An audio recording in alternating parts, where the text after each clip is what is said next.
Hello everybody, hello everyone. I hope that you're blessed. Mukugara munyasha, mukukombererwa, zvinhu zvese zvokufaya, and I hope I find you well today. My name is Ruthie Rave and this is Love the Ruins. Okay, so today I am going to be giving you tips and techniques on how to deal and manage stress.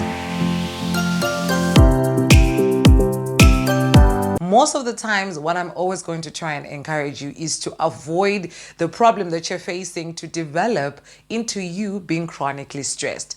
What does this mean, Ruthie? It means I'm always going to try and encourage you to deal with the issues that you're facing so that they do not mount and increase and become a problem that you cannot solve later. A lot of times people are affected by day-to-day things. I lost my car keys. I lost my house keys. I think my boyfriend is cheating on me. Oh my goodness, this picture, people did not like this on Instagram, and all of these things, and people are building up. Pressure is building up to the point that they will not be able to thrive in life and live healthy lives. Why do you have to deal with stress? It is a lot of health complications. A lot of diseases are now being attributed to stresses in your environment. Have you ever gone to the doctor and he starts asking you, okay, so your blood pressure is high. Tell me about your living situation. Tell me what is going on in your life. Because a lot of times what is making people sick is stress. Okay. So a lot of times stress comes from a stressor, which is anything that can upset you, anything that can affect you and cause you to be physically or emotionally responsive in a negative way. All right. So the first thing that you need to do now, if you want to deal with stress, is to identify whatever it is that is in your environment that is causing you to be troubled. What do I mean by this? You need to sit down with yourself and be honest. Okay, what is it? Is it there? Am I exaggerating? And am I denying the existence of a potential problem? Why is it so? Because when you begin to identify a problem, that is the first step to dealing with whatever it is that is happening in your life. So you begin to ask yourself, is it a long-term situation? Is it a short-term situation? Did I break my leg? So it means I'm probably going to be in a cast for the next 1 month. Or it is now something that is permanent that I cannot change it. So what needs to be done? Is it an emotional problem? Is it a physical problem? All right. Am I directly affected or am I indirectly affected? What does this mean? Probably your company is in debt. So that means you are going to be affected. Or you're married to your husband just lost his mother. You are indirectly affected, but you are still affected. So from there, you can begin to create solutions for whatever it is that you're facing. The second thing that you then can do is to check what we call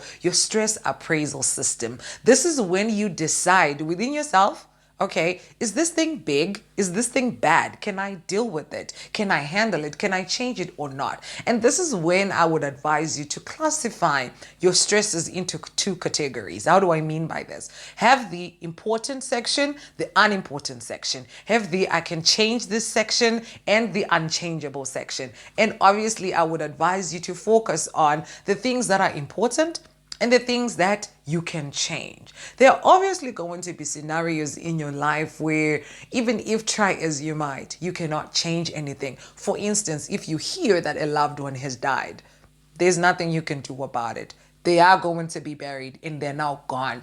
So either you are going to change a situation, or you are going to have to change your attitude and perception. You're going to have to readjust how you approach things by saying, for instance, now I have to live without my mom. Now I have to live without my grandma. How am I going to begin to do that? Again, when you identify situations and when you classify them and you really give yourself time to think about this, you find that approaching life and dealing with situations is going to be a bit easier.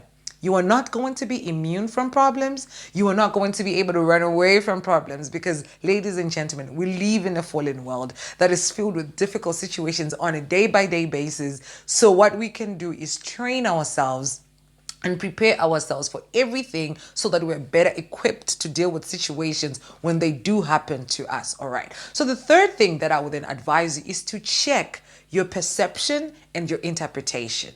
All right. So this is when you say to yourself, You need to ask yourself this question. Whenever a stressor comes my way, how do I see it? How do I perceive it? Do I see it as a challenge or I see it as a threat? When you see any problem, any situation as a threat, then it speaks to you losing power, losing control, and being uncertain about your future. What do I mean by this? If you think that the problem that is coming your way is so powerful in that you don't have control over it, then it is going to begin to run your life. Have you ever noticed how people who are stressed out, they begin to do the opposite of what they're supposed to do? They do not sleep right. They do not eat well. They begin to engage in destructive patterns. They begin to run away and pull away from support. You used to go to church, now you do not. You used to have a circle of friends around you, now you do not. You're now isolating. You do not want people around you. Why? Because you have agreed, unaware, okay, because you perceive your situation as stronger than you and bigger than you, and you have attributed helplessness to the situation. So of course it is going to come in and whip you and silence you to the point that some people even crumble and will not even be able to function the way they used to, and they give up power completely over their lives. But then if you view the problems in your life that come your way as a challenge, you are going to be motivated to want to deal with it. You are actually going to have an appraisal system that is going to help you to be able to mount solutions, develop solutions, and to be able to deal with it. My number 4 is this. Check if the depth and the weight you have assigned to the stressor is really correct. Guys, I need to emphasize this. A lot of times people exaggerate. Have you ever heard a person who say, I'm hungry, I could die? No, that's not true. You are just hungry, okay? Or if my husband leaves me, I would just die. I do not think that's actually possible for you to just die. But then sometimes we tend to exaggerate situations. We tend to give more depth and more weight to life's problems such that they begin to actually bully us. Things begin to play out as you said it, not because the stressor is important, but because in your mind you already accepted defeat. You already accepted that whatever problems of this nature, if it comes my way, then I'm going to crumble. You need to look at it. Is this really a problem, or I am just imagining it? Am I just used to feeling this way? Because ladies and gentlemen, a feeling that you are used to feeling becomes easier to feel. Some things that you are used to doing becomes easier for you to do, like thinking wrongly, like always having a negative mindset, like always assuming that things that are coming your way are coming to attack you, and always assuming that you're weak and that you cannot deal with anything. Ladies and gentlemen, let me tell you this. Every single time you interpret a situation, it is going to be responsible for how you're going to deal with it. How you interpret a situation, the weight and depth that you assign anything is going to determine how you respond to it. Again, go back to number 3. The thing that I'm going to advise a person to do is you need to know yourself. What do I mean by this? You need to be self-aware. What do you usually do when you are under duress? What are the healthy habits that you know you are supposed to do? And what are the destructive habits that you always follow? Again, I said, a lot of times when people are under duress and are troubled, they tend to go the opposite direction. They tend to begin to wallow in self-destructive habits that are not going to help the situation. So a person has to know yourself to the point that you understand, am I doing what I'm doing? Is it helping the situation? Because honestly speaking, always overreacting and being emotionally charged in any problem is not going to solve a situation. I will give an example of a story that I was reading. A woman saw her husband having an affair with a woman, and she killed the woman, and then she stabbed the guy. Now she's in jail. Now she lost everything. Now, I'm not saying she wasn't under a lot of duress, but then in most situations and in most cases, it actually did more harm than it did any good. A person has to get to that situation. You need to ask yourself, is this really helping? Are my habits okay? Is this thing going to lead me to a solution? Always be determined within yourself to always see a winning possibility. Always be willing to observe yourself and say, okay, is this helping me? Is is this one of the ways you can actually do this is by engaging what I want to call my number 6. Have personal time to yourself. Whatever it is that you take and do to have time for yourself, do it. Now, a lot of people will be saying, but Ruth, I stay in the ghetto, we are crowded in our house, I don't have any. But you can always have time for yourself. When you're bathing, you are by yourself. When you're going to work or you're going to town or wherever, you can practice having time to yourself, or you begin to actually learn who you are. Practice relaxation techniques. Take a walk, exercise. Check, am I sleeping well? A lot of times people are saying,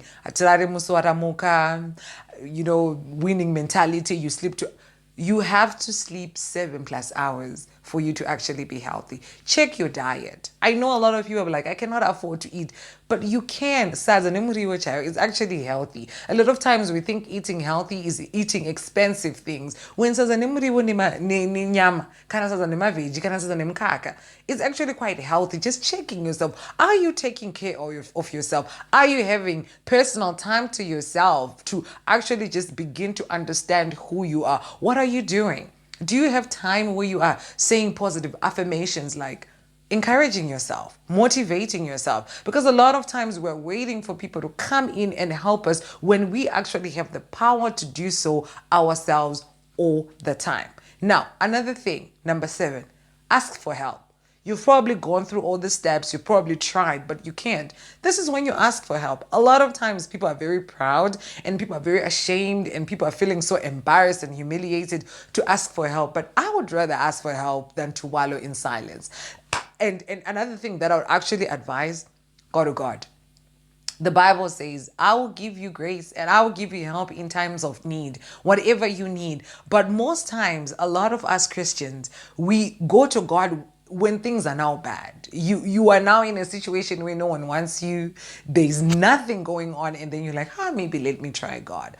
Always be in a state where you want to look for help. Here's the thing, ladies and gentlemen. If you are a person who is constantly taking care of yourself, who is on top of taking care of your mind, who is on top of your health, physically, emotionally, spiritually, and you are paying attention to everything that is happening around you, and you are taking, I'll say, steps to always making sure that you're good, you'll find that whenever you encounter problems, you are going to be in a better situation where you can help yourself. All right. Now, a lot of times people who crumble are people who do not pay attention to who they are. There are people who have developed networks, who cultivate their relationships, who cultivate things that are around them because they know they need that support. They're very humble. They're very kind. They're very nice. And they help others because they know that when they also need help, they can have people that they can reach out to.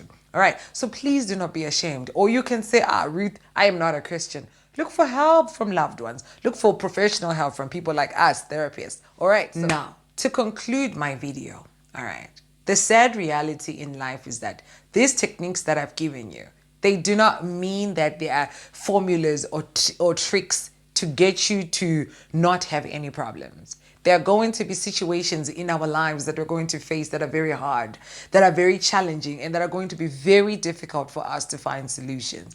These techniques are just tips on how you can better some situations, especially by renewing our minds and changing our perception such that we constantly develop into being people who are not run by problems, who are not run by situations. All these techniques now, I actually want to read something to you that I wrote down. I want it to be word for word so that I don't forget. All these techniques might not eliminate the stressor, but what they can do is help you live a life where the stressor is not directing your life all the time. You begin to be a person who learns to function under duress, and you actually begin to see that life can be good, life can be sweet. Ladies and gentlemen, I really hope that you can incorporate some of these things that I've told you. I use them myself, okay? It doesn't mean that I'm just here and I'm giving you things that I don't apply myself. I use them, and they've helped me so much to make a video to show you that you can thrive, you can live out your maximum potential, and you can be happy in this life, because problems are a constant. Problems are the ones that are predictable because they're always there. Stay blessed, everybody. Thank you so much for watching, and I'll see you all next time. Cheers.